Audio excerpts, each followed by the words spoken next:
Yeah, like what Prof. Swana has mentioned just now, actually recent study like Kathy's trial or Carla's trial has shown that there's actually no clinically significant in terms of efficacy between the typical or atypical antipsychotics.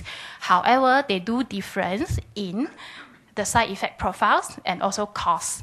Okay, side effect profile wise here, you say like typical, we all know EPSE is a major adverse effect for typical, and maybe you have seen patients with dystonia or Parkinsonism, akathisia, or worse, TD, tardive dyskinesia. So that one is mainly associated with typical.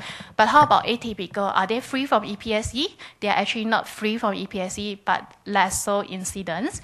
And the other thing about atypical antipsychotic is the metabolic side effects.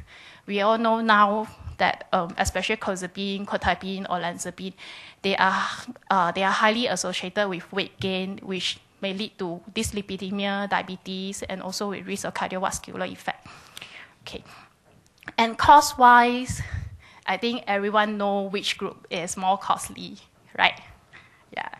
So because the treatment of schizophrenia is a long-term issue.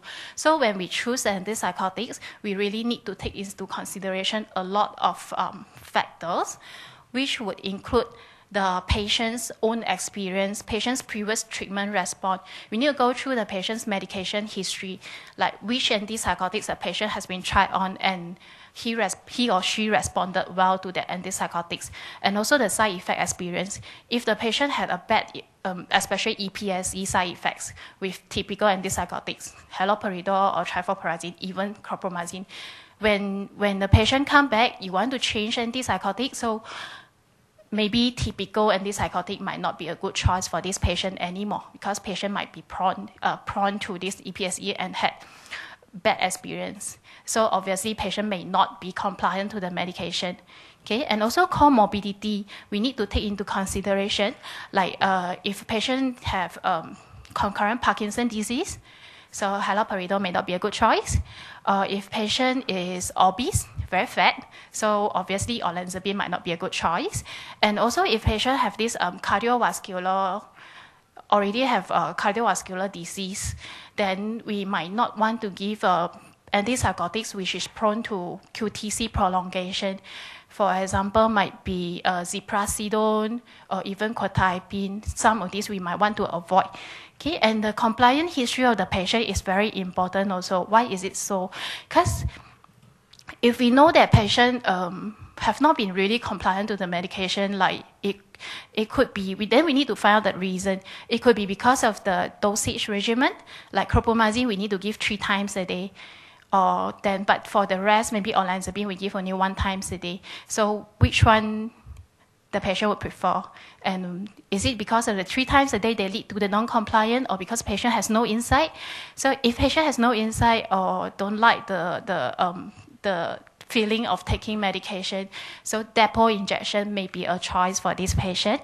And also, we need to involve the patient in the treatment as well. So when we discuss with the patient, we need to let the patient know about the cons and pros of each medication that we suggested. And then I think we need to take into consideration the patient's preference, like which antipsychotic patients prefer, and whether the patient would be able to pay financial-wise for the medication, because it will be a long-term treatment. And we do have a lot of patients who default treatment. When they relapse and get admitted, then we found the reason that they never take the medication or never come back is because of the cost. They will say like, this medication is so expensive, I'm not working now, I cannot afford it.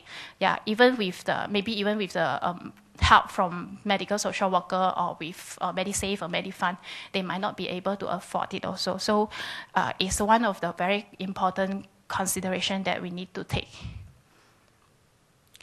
Okay, then long-acting depot antipsychotics is actually indicated when the treatment adherence is an issue, patient non-compliant to medication, so we can just give an injection every 2 to 4 weeks, and this would ensure the medication in the patient's body. Okay, or patient expresses a preference for such treatment. We do have patients who actually ask for injection and say don't want to take oral medication. It might be a stigma also, like I need to take medication every day. and it keep reminding me that I have this illness. But with an injection, like once every 2 to 4 weeks or even 6 weeks, it might actually improve the compliance and the insight of the patients. And the example of the long-acting depot we have clopixol, zucopentixol decanoate, flupentixol, risperidone consta, paliperidone sustainer, typical and atypical. Okay, and bear in mind that this long-acting depot antipsychotic should not be used for acute episodes because it usually takes about 3 to 6 months to achieve a steady state in our body. Yeah. Okay. Then studies have shown that depot injection actually have been associated with longer time to medication discontinuation, and actually there's no difference in terms of relapse or adverse event between the depot or oral antipsychotics. The advantage of depot antipsychotics is really just a longer time to medication discontinuation and improve the adherence. Okay, and then after we chose antipsychotics, the optimal dose or the therapeutic dose would be around 300 to 1,000 milligram of chlorpromazine equivalent daily. Okay, I think can find the equivalent dose easily from BNF or from our CPG or online. Okay, 100 milligram chlorpromazine would be about 2 milligram of haloperidol or 5 milligram of trifluoperazine, around 2 milligram of risperidone.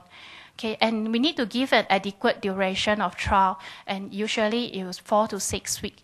Okay, when we first started patient antipsychotics, we might see improvement in the first 1 to 2 weeks, start seeing the improvement, but the optimal effect would be achieved in 4 to 6 weeks time.